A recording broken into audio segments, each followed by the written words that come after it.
Yep.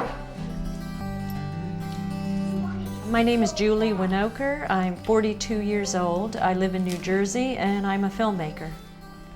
Hey Isabel, did you find the clips? Yeah. Okay, you want me to put them in? Come here. I'm taking care of my 83-year-old father. I have 2 children and they are 8 and 11 years old.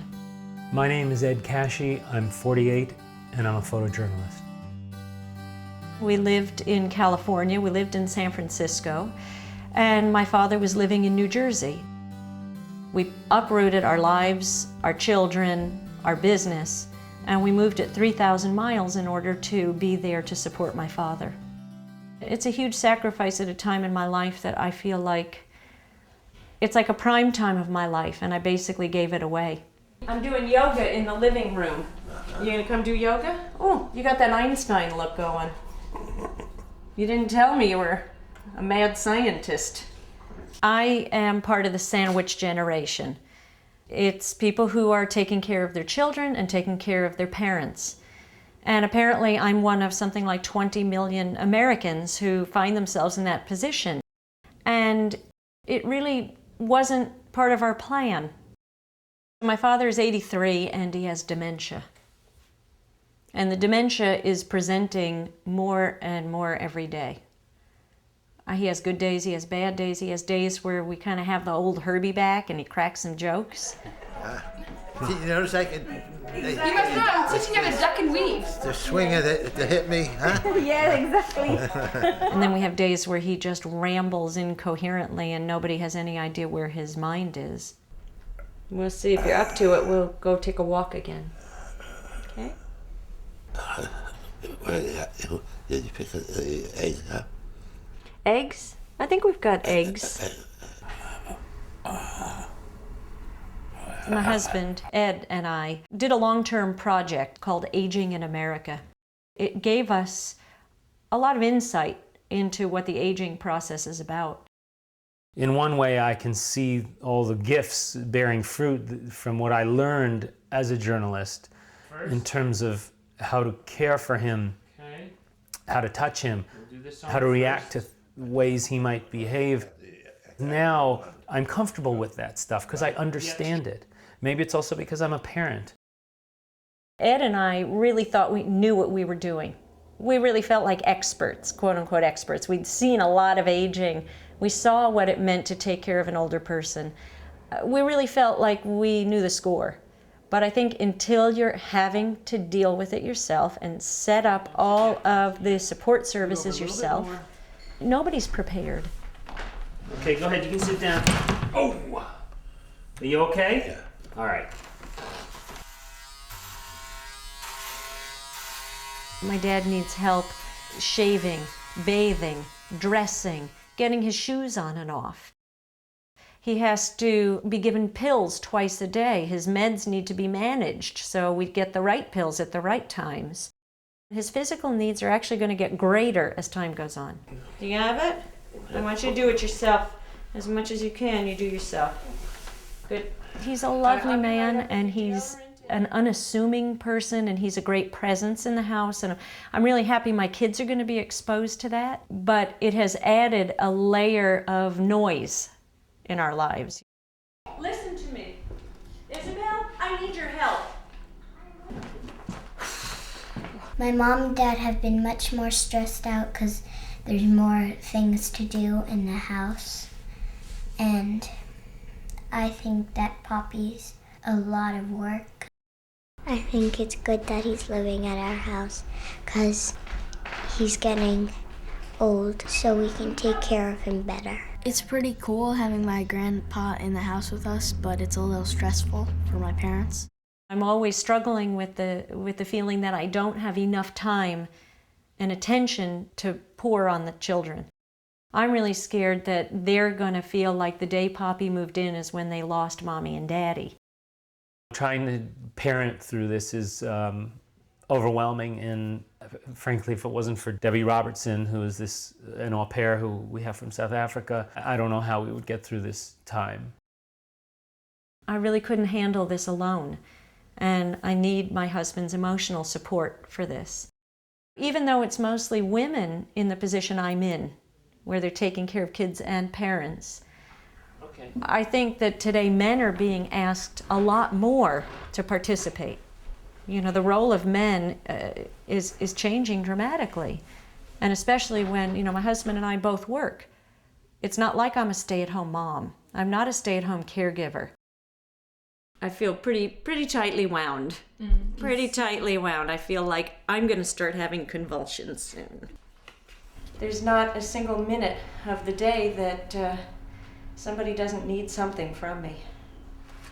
So if I'm not careful, I'm going to get run down. On a selfish level, I've had very mixed feelings about Herb moving in with us. On that level of where you just have to do what you have to do, and it doesn't matter how it inconveniences you or how it changes your life, you just have to do it, there's no question. We're about to sell my dad's house, and he's been in that house for about 40 years. I'll have another house, maybe. You have another house already. You have our house, Herbie. That's, I need two homes. What do you need two homes for? You have a mistress that you're not telling us about? I didn't know. Yeah, I'm not stupid. I was up early in the morning.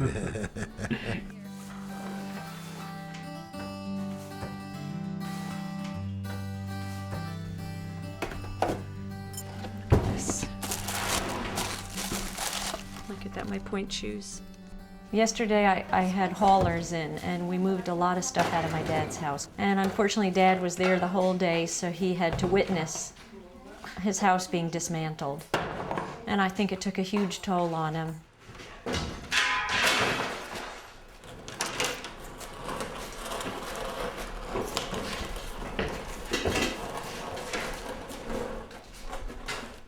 Herbie, you want to keep those? Do you want to keep those? Yeah. Oh, you do? Yeah. All right. Just put them aside. We'll take it. I better realize that it's not going to be the same. Yeah. By the nighttime, he wasn't making any sense. And then last night, in the middle of the night, he got up to go to the bathroom and he fell down. So this morning when we went downstairs, we found him on the floor. And he'd probably been on the floor for a number of hours. We're right now at a loss of how to deal with his medical condition. I gotta start calling doctors, because even if I have to leave a message with an answering service, at least it means when they walk in the door that there's an urgent message. He's clearly in a state and he's not making sense and not able to sleep comfortably. I'm feeling that, you know, we need to deal with this, and I'm a little at a loss of what to do and where to take him.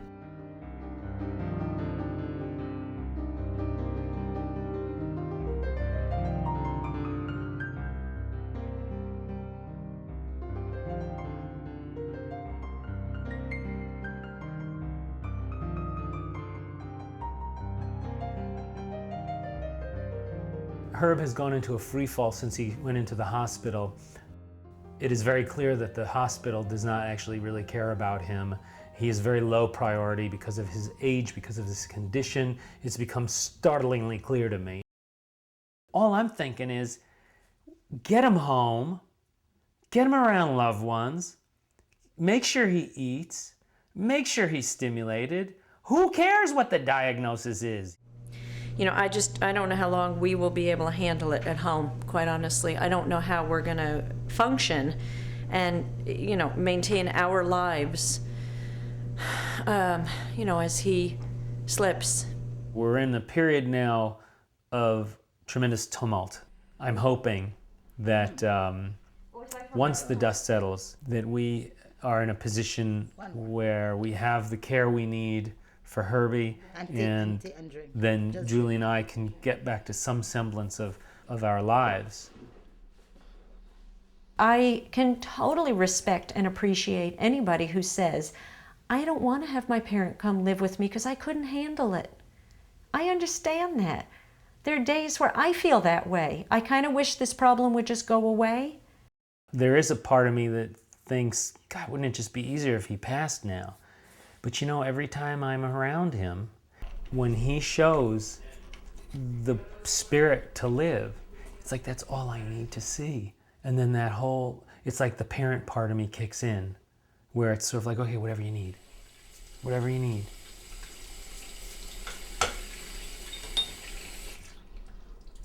get away this morning. That was good, right? Yeah, that damn right. Oh, Oh, for holidays are here again. It's lovely, no. And you in the back. I've already told my kids, I'm going to move in with you someday. I hope you don't mind, because I'm coming. I'd much rather be with my kids than be with a bunch of strangers in a facility. I would let you guys move into a big, humongous bed, and then you would press this button, and then your bed would go to my room, and then I would wake up and help you. I feel that this period, in a way, is this sort of hidden gift. You would never think it at the moment because it's so traumatic and stressful and sad. But in the long run, the kids are being given this lesson, this life lesson in what it means to care for someone, what it means to come through for someone else.